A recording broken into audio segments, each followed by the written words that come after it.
ప్రభువైన యేసుక్రీస్తు నామమునకు స్తోత్రములు.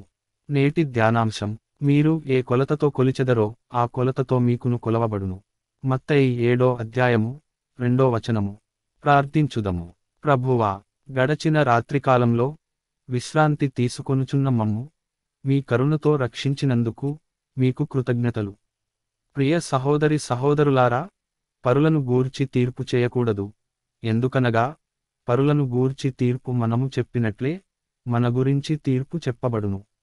ఏలయనా మనము ఏ కొలతతో కొలిచెదమో ఆ కొలతతోనే మనకు కొలవబడును.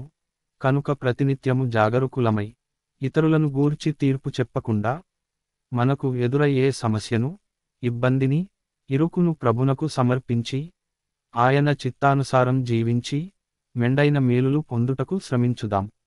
ఆమెన్.